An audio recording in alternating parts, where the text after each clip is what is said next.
ओम नमः शिवाय। दोस्तों, हर हर महादेव। होली की आपको हार्दिक शुभकामनाएं। ज्योतिष शास्त्रों में बताया गया है कि होली के दिन किया जाने वाला यह उपाय बहुत ही कारगर उपाय है। आज की वीडियो में होली पर किया जाने वाले सरल उपाय के बारे में आपको बताया जा रहा है, जो उपाय आपके जीवन को बदल सकता है। आपका दुर्भाग्य दोस्तों सौभाग्य में बदल सकता है।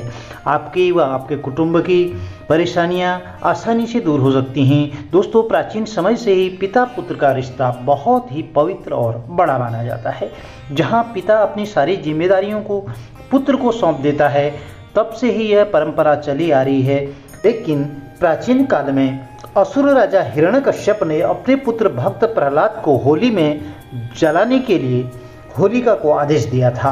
लेकिन भक्त प्रहलाद की ईश्वर के प्रति सच्ची लगन और अटूट विश्वास से अपने आप को अग्नि से भी बचा लिया। भगवान के प्रति यदि हमारा दृढ़ विश्वास और जप तप ध्यान से लगे तो अवश्य ही हमारी भगवान रक्षा करते हैं और उस व्यक्ति का कोई बाल भी बांका नहीं कर सकता है। होली के बारे में यह कथा भी प्रचलित है कि असुर राजा हिरण्यकश्यप ने अपने आप को ही भगवान समझा था और किसी को भी राज्य में ईश्वर की पूजा नहीं करने देता था।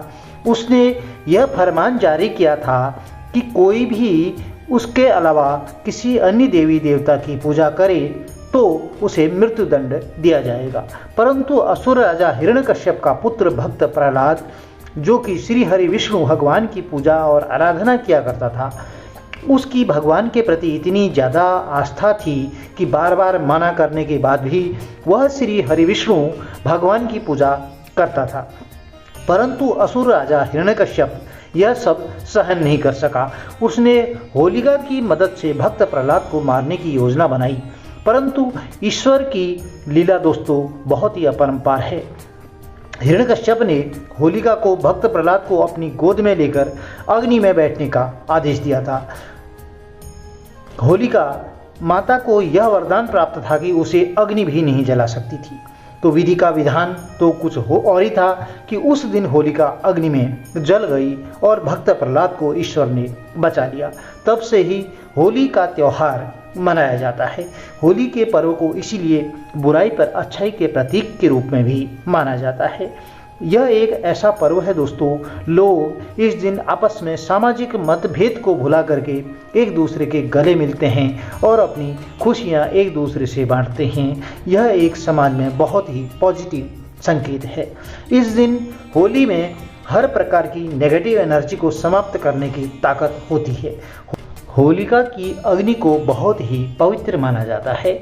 होली के दिन किए जाने वाले यह उपाय आपके घर में रोग मुक्ति, व्यापार वृद्धि और संतान वृद्धि एवं समस्त कष्टों के निवारण जरूर करेंगी।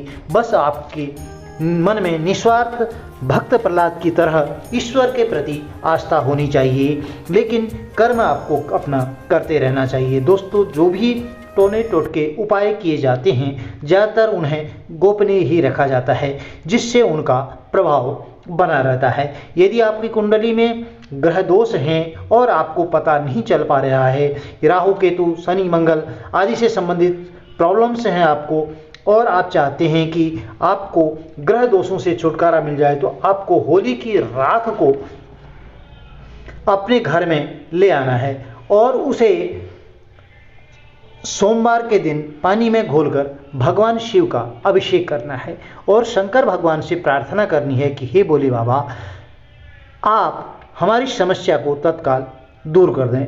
होली की राख दोस्तों कोई साधारण राख नहीं होती है। इस उपाय को करने से अवश्य ही आपके ग्रह दोष दूर हो जाएंगे और ग्रह आपको शुभ फल प्रदान करने लग जाएंगे। जो भी नीच ग्रह होंगे वह सब आपको पॉजिटिव फल देने लगेंगे। होली दहन के अगले दिन होलिका की राख को घर में लाना है। इसे अपने पूरे घर में छिड़क देना है। यदि आपके घर में सुख शांति का अभाव है, वास्तु दोष है या किसी का कुछ किया कराया है, तो होली की राख को घर के चारों कोनों में जरूर छिड़क दें। यदि आपको ऐसा लगता है कि लंबे समय से घर में कुछ भी अच्छा नहीं हो रहा है, आप लगातार मेहनत कर रहे हैं, अपना कर्म कर रहे हैं, परंतु आपको मन मुताबिक फल नहीं मिल रहा है, तो यह उपाय अवश्य कर लें। आपको क्या करना है, होली की राख में पीली सरसों या राई, कड़ा नमक डालकर घर के किसी कोने में एक पोटली बनाकर 7 दिन तक रख देना है। ध्यान रखना है कि किसी की नज़र नहीं पड़नी चाहिए, ऐसी जगह पर रखना है। घर में कुछ अच्छे फलों की प्राप्ति नहीं हो रही है, काम धंधे में लगातार बरकत नहीं हो रही है, आपको लगता है किसी ने कुछ बांध रखा है, धन आने का मार्ग बंद हो चुका है, तो यह टोटका जरूर अपनाएं। आपको होली की राख को होली जलने के दूसरे दिन लाना है और किसी ताबीज में भरकर पहन लेना है और एक पोटली में बांधकर घर के मुख्य द्वार पर रख देना है, द्वार के ऊपर रख देना है। इससे आपको शुभ फल प्राप्त होंगे। जो भी निगेटिव एनर्जी हैं घर के अंदर, वह सब दूर होंगी और आपके घर में पॉजिटिविटी का माहौल बना रहेगा। यदि आपको डर लगता है तो ताबीज पहनने से वह डर भी दूर हो जाएगा, उस ताबीज को पहन लें। दोस्तों, इन छोटे छोटे उपायों से आप कोई भी उपाय कर लेते हैं तो अवश्य ही आपके घर में सुख समृद्धि आएगी और परिवार में कष्ट, रोग, धन हानि से आपको छुटकारा मिल जाएगा। यदि वीडियो में दी गई जानकारी आपके लिए लाभदायक रही हो तो चैनल को लाइक, शेयर और सब्सक्राइब जरूर करें। भगवान भोलेनाथ आप सबकी मनोकामनाएं पूर्ण करें। हर हर महादेव, जय माता दी।